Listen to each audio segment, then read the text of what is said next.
Hey guys, you're watching India Today Tech, and in this video we're going to review the Nokia 3, Nokia's cheapest Android smartphone that comes at a price of Rs 9,499. Nokia launched 3 smartphones, the Nokia 5, the Nokia 6 and the Nokia 3. Nokia 3 is one of the cheapest smartphones but still built out of metal. Before starting the review, let me tell you 2 quick things about the phone. So the phone will be available only offline at offline retailers and mobile shops near your home. And secondly, the phone comes with Android. It's the latest Android version that Nokia is providing you with, the Android 7.1.1. So before we tell you how the phone's experience actually is with the software, let me tell you first about the design part of the phone. Nokia 3 comes with a full metal unibody design.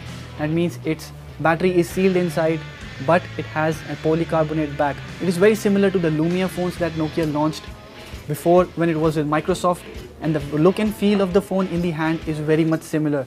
Its rounded edges and flat back gives you a very ergonomic hold.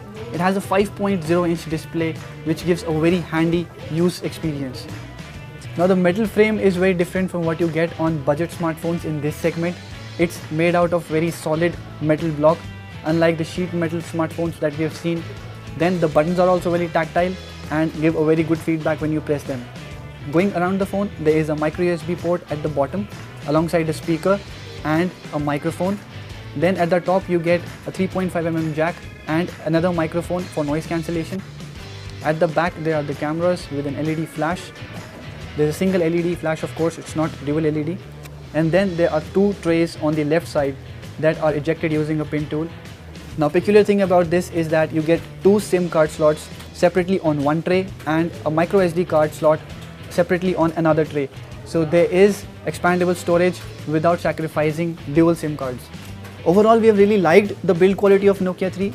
It's not like every other budget smartphone in the market. It's slim, it's lightweight, and it's still built very strong. If I had to nitpick, there are 2 things that Nokia could have improved on the phone. Firstly, the capacitive keys below the display are not backlit. Secondly, when you're watching the YouTube videos in the landscape mode, the speaker gets muffled with the hand. That's kind of a difficulty to hear the audio of the video. Next, let's talk about the display. Nokia 3 comes with a 5-inch display that has 720 or high definition resolution that you get in most of the budget segment phones. The color reproduction is nice, but we really think that the brightness could have been better.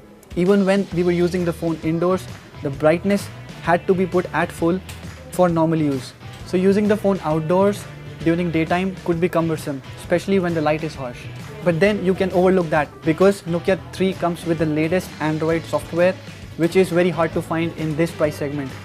The software on Nokia 3 is the Android 7.1.1 and is very amazingly optimized for its MediaTek chipset. We saw that the performance of the device for daily use is great.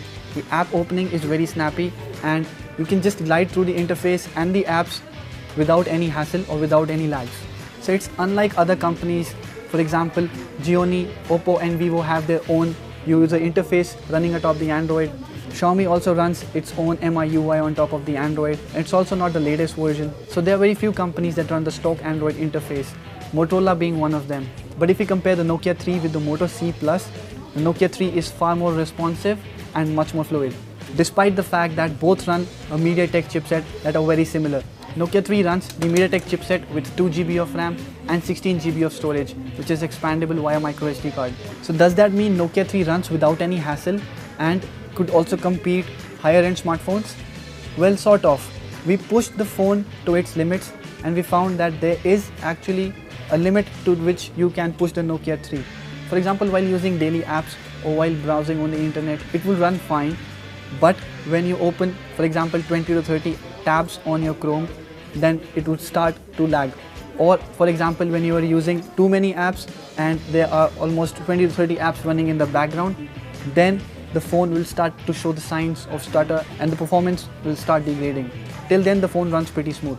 But then again, on the plus side, Nokia is promising the update to Android O, which means that you will be getting the Android O update on your phone, which many big companies producing high-end phones also don't offer. As far as gaming is concerned, Nokia 3 is pretty okay for running games like Subway Surfer. But if you want to run high-end games like the Asphalt 8 or maybe Modern Combat 5, Nokia 3 won't be able to take that. Nokia 3 also has around 2650 mAh of battery and we got 1 day of use on full charge while using it extensively. Coming to the cameras, Nokia 3 has an 8 megapixel shooter at the rear and an 8 megapixel shooter at the front as well. So the pictures we have taken during the camera testing, we were surprised to see that Nokia 3 is able to capture pretty decent selfies and has a nice rear camera as well.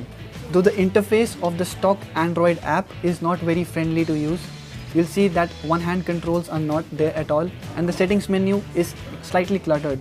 But then you'll find that the autofocus of the rear camera is quite decent and the low light performance of the camera is also surprisingly good. The front camera is really something that you won't find in this segment. The 8 megapixel shooter on Nokia 3 is able to capture great photos even in low light. We haven't really come across that good a camera in this price segment. So should you buy the Nokia 3? Honestly, after a pretty long time, we have seen a smartphone that ticks all the usage requirements a user would have if he's buying a smartphone under 10,000 rupees. Now you can compare it with smartphones like the Redmi Note 4 that offers you better hardware, and there's also fingerprint sensor on the phone which the Nokia 3 misses out on.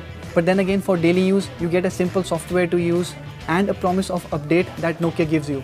Obviously, if you're looking for a more powerful smartphone and would spend 1,000 or 2,000 rupees more to get that, you should buy the Redmi Note 4. But if your budget is strictly 9,000 rupees or around that, Nokia 3 is a very great option available right now.